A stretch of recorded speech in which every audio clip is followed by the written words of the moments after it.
করে আগে অ্যাডভান্স নিয়ে নিছে, এখন কি করা যাবে?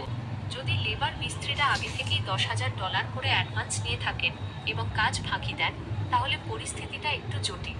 এই অবস্থায় আপনি কয়েকটি পদক্ষেপ নিতে পারেন। লিখিত চুক্তি বা প্রমাণপত্র। আপনার কাছে যদি কোনো লিখিত চুক্তি বা মজুরি দেওয়ার প্রমাণ থাকে, যেমন টাকার রসিদ, ব্যাংক ট্রান্সফারের স্লিপ বা হোয়াটসঅ্যাপ চ্যাট, তাহলে সেগুলো সংগ্রহ করুন। এই প্রমাণগুলো আপনাকে আইনিভাবে সাহায্য করতে পারে। 2. অ্যাডভান্সের কারণ যাচাই করুন। মিস্ত্রিরা ঠিক কী কারণে এত বড় অঙ্কের অ্যাডভান্স নিয়েছেন সেটা জানতে চান।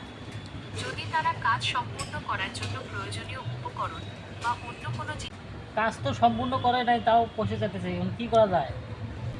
কাজ সম্পূর্ণ না হলে মজুরি দেওয়াটা যুক্তিসঙ্গত নয়। এই পরিস্থিতিতে আপনি কয়েকটি পদক্ষেপ নিতে পারেন। মিস্ত্রির সাথে সরাসরি কথা বলুন। তাকে স্পষ্টভাবে জানান যে কাজ সম্পূর্ণ না হওয়া পর্যন্ত আপনি পুরো টাকা দিতে পারছেন না। কাজটা কখন শেষ হবে সেটা জানতে চান। একটা নির্দিষ্ট সময়সীমা ঠিক করুন। আংশিক পেমেন্টের প্রস্তাব দিন।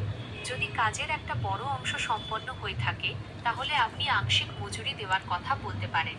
এতে মিস্ত্রিও খুশি হবেন এবং বাকি কাজটা শেষ করতে আগ্রহী হবে। কাজে খালি ফাঁকি বাজ দেয়, এখন কি করা যাবে?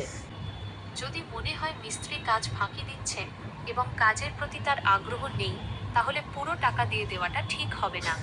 এমন পরিস্থিতিতে আপনি না, কয়েকটি তোমার পুরো টাকাটা দেওয়া ঠিক হবে না, তোমার টাকা ভাই মিস্ত্রির সঙ্গে সরাসরি কথা বলুন।